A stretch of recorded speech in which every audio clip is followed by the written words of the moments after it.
Frères et sœurs dans le Christ, aujourd'hui, 1er janvier, l'Église nous propose de célébrer la solennité de Sainte Marie, Mère de Dieu. Sainte Marie, Mère de Dieu. Avant de vous livrer le fruit de la méditation de ce premier jour de l'an 2025, je voudrais, comme le Seigneur l'a dit à Moïse dans la première lecture, reprendre avec vous et pour chacun d'entre vous ici présents et toutes les personnes qui auraient aimé faire le déplacement de ce jour, les paroles de bénédiction d'Aaron et de ses descendants. Que le Seigneur te bénisse et te garde. Que le Seigneur fasse briller sur toi son visage. Qu'il se penche vers toi. Que le Seigneur tourne vers toi son visage et qu'il t'apporte la paix. Voilà, frères et sœurs, des paroles que nous pouvons accueillir en ce premier jour de l'an 2025. Au début de cette nouvelle année, que demander de plus qu'une bénédiction? Une bénédiction qui nous accompagnera durant les 364 jours qui nous séparent de la prochaine année. Et comme chaque année, à l'occasion du Nouvel An, nous sommes nombreux, très nombreux à nous souhaiter une bonne et heureuse année. Et les repas et les cadeaux aussi ne manquent pas pour agrémenter les moments de convivialité à passer en famille ou avec des amis. C'est aussi l'occasion, frères et sœurs dans le Christ, pour nous aujourd'hui, de penser à toutes ces personnes, hommes, femmes ou enfants, qui nous ont quittés durant l'année 2024. C'est aussi l'occasion de penser à toutes ces personnes qui sont seules et qui, depuis la nuit dernière, ont vécu seules le passage de 2024 à 2025. Aujourd'hui, frères et sœurs, nous avons une raison de nous réjouir. Je l'ai dit en ouvrant cette Eucharistie, c'est le premier jour de l'an. C'est le début d'une nouvelle année. Mais aujourd'hui, ne l'oublions pas, le premier motif de notre joie nous est donné par la grande nouvelle de la naissance du Fils de Dieu depuis la nuit de Noël. Le prophète Isaïe, dans l'antienne d'ouverture de cette messe, avait déjà planté le décor de ce qui constitue le motif de la joie de la célébration de ce jour. Aujourd'hui, dit-il, sur nous la lumière va resplendir, car le Seigneur nous est né. On l'appelle Dieu admirable, Père du nouveau monde, Prince de la paix, et son règne n'aura pas de fin. Voilà le véritable motif de notre joie aujourd'hui. Et c'est à juste titre que l'Église, notre Mère, 8 jours après Noël, propose aux chrétiens une fête spéciale pour vénérer la femme que nous a donnée Jésus. Nul n'ignore le rôle qu'a joué Marie dans l'élaboration de ce chef-d'œuvre de l'humanité qu'est le cœur de Jésus. Certes, le Saint-Esprit en est le premier responsable, comme le manifeste le caractère surhumain de ce cœur humain. Mais cela n'empêche pas qu'en cette maternité divine, la mère n'ait communiqué à son enfant ce qu'elle avait de meilleur et qu'elle tenait elle-même de Dieu. Dans la maternité divine de Marie, en effet, c'est un merveilleux échange qui se produit. L'homme est appelé à s'enrichir de Dieu. L'humain est appelé à se diviniser. Dieu propose, pour ainsi dire, son amitié à l'homme. Et cette bonne nouvelle du salut de l'homme, car c'est de cela qu'il s'agit aujourd'hui, cette bonne nouvelle de l'amitié ou de la proximité de Dieu, c'est à l'homme dans son intégralité qu'elle est adressée. Cet homme, nous le savons, est cher, avec toutes ses convoitises et ses désirs. Cet homme, avec son cœur qui n'est pas tout à fait converti, est appréhendé par ce monde qui le tient comme en son pouvoir, sans que par lui-même il soit capable de se libérer ou de se délivrer de son asservissement. Dans un tel monde, l'Église, par amour pour les hommes, a le devoir de témoigner de l'amour de Dieu tel qu'il a été révélé en Jésus-Christ. Et ainsi, dans la prédication de cette Église, il devient clair que ce monde, qu'on pourrait dire funeste, qui a abandonné Dieu, quant à lui, ne l'a jamais abandonné. Et la liturgie de ce jour nous apprend qu'en la maternité divine de Marie, Dieu n'a jamais délaissé sa création déchue. Et cette création, même si elle est aux prises avec les forces du mal, elle est toujours restée le monde qui appartient à Dieu et que l'Église doit toujours aller chercher pour le ramener à Dieu dans sa prédication et son témoignage.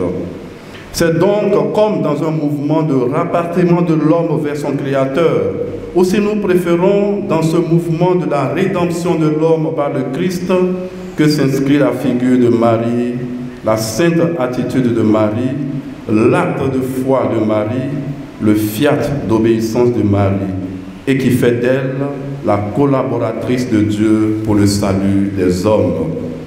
Frères et sœurs dans le Christ, il y aurait beaucoup de choses à dire sur la vie de Marie, elle qui retenait, comme nous l'enseigne Saint Luc dans son évangile, tous les événements de la vie de son Fils et les méditait dans son cœur.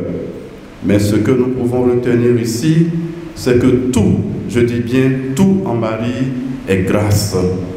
La maternité de Marie nous montre que Marie a su mettre en disposition, elle a su se mettre en disposition pour accueillir l'amitié de Dieu. Une amitié qui est offerte gratuitement et gracieusement à tous les hommes.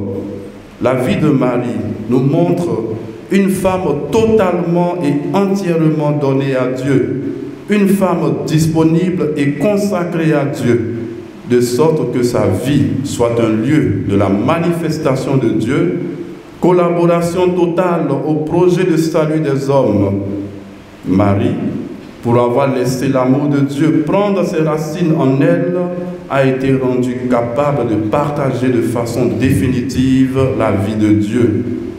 Aujourd'hui, au moment où nous célébrons Marie, Mère de Dieu, les hommes, les femmes et les enfants, plus que jamais, ont besoin en quelque point que ce soit de mener une vie calme et paisible, une vie qui respecte leur dignité et leurs droits les plus fondamentaux.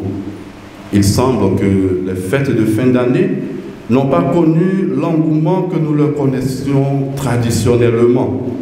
Les uns attribuent ce manque d'engouement à la cherté de la vie, pendant que les autres postulent la raison d'une année électorale et ce qu'elle pourrait contenir si des efforts ne sont pas faits dans le sens du bien de tous par tous. Tout simplement pour dire que les gens ont peur. Et l'édition 2025 des fêtes de fin d'année ou du Nouvel An est amorcée sur fond de crainte et d'inquiétude. Pourtant, une bonne nouvelle nous est annoncée, le Fils de Dieu est né. Et justement, la solennité de ce jour nous invite en quelque point que ce soit, chacun à son niveau, à faire en sorte que cette année 2025 soit la meilleure possible pour tous ceux qui habitent la terre et particulièrement notre pays. Cela est possible, comme l'enseigne l'apôtre Paul, par l'aide de l'Esprit du Fils qui est dans les cœurs et qui crie vers le Père en l'appelant Abba. Ainsi, il n'y a plus d'esclaves, mais tous sont fils et filles de Dieu, fils et filles d'un même Père, et à ce titre, tous sont rendus héritiers par la grâce qui vient de Dieu. C'est en cela que tous et chacun pourront être des collaborateurs de Dieu, à l'instar de Marie, pour le bien des hommes. La manière dont Marie accepte ce service divin de sa maternité auprès de son Fils doit nous éclairer sur l'attitude que Dieu réclame de nous dans tel ou tel service qu'il nous ordonne. Notre fiat, c'est-à-dire notre oui, notre engagement de serviteur ou de servante doit être obéissant, fidèle et généreux. Il doit s'exercer aussi selon un esprit de pauvreté. Autrement, nous ne serons plus de vrais serviteurs. Nous accaparerons les trésors de Dieu et nous empêcherons Dieu de nous les communiquer. La grandeur de Marie, frères et sœurs, ce n'est pas d'être la mère charnelle de Jésus ou de l'avoir allaité. C'est tout d'abord d'être celle qui écoute la parole de Dieu et la garde. Au-delà d'une simple démarche de dévotion, Marie est proposée de façon spéciale à notre vénération. La vénérer, c'est accepter de suivre les traces de la première disciple de Christ, car elle est disciple, mère et disciple. La contempler dans le mystère de sa foi profonde, par sa vie, sa sainteté et sa prière, Marie, Mère de Dieu, reste un modèle pour les croyants d'aujourd'hui. Par sa présence au quotidien, elle nous accompagne telle une mère qui prend soin de ses enfants, même s'ils sont capricieux. Nous voulons aujourd'hui lui confier toutes les familles du monde et spécialement celles de notre pays. Frères et sœurs dans le Christ, en ce premier jour de l'an, c'est bien évidemment des sentiments de gratitude et d'action de grâce envers Dieu qui nous animent. Lui qui nous a donné de voir cette nouvelle année. C'est aussi l'occasion pour nous de confier l'humanité entière et tout le cosmos à la Seigneurie du Christ pour qu'il répande sa miséricorde, telle la rosée du matin, pour une histoire féconde à construire ensemble au sein de nos familles, au sein de nos associations ou partis politiques, au sein de nos communautés ecclésiales ou religieuses, au sein de nos milieux de vie, nos États, bien sûr, moyennant l'engagement de tous au service de notre proche à venir. Ma prière, frères et sœurs dans le Christ, pour chacun de nous ici présents, ma prière pour nos familles, pour notre pays, pour l'Afrique et le monde entier, pour les 364 jours à venir, est que nos relations, je dis bien nos relations, soient particulièrement imprégnées de miséricorde. Que la douceur du regard de Marie, Mère de Dieu et Mère de miséricorde, nous accompagne tous sans exception, afin que nous puissions redécouvrir la joie de la tendresse de Dieu et le bonheur d'une fraternité épanouie. Qu'à chacun de nous, à tous les croyants et à ceux qui sont loin de la foi, puisse parvenir le baume de la miséricorde de Dieu comme signe du règne de Dieu déjà présent au milieu de nous. Que cette grâce nous soit accordée en ce premier jour de l'an par Jésus le Christ, notre Seigneur.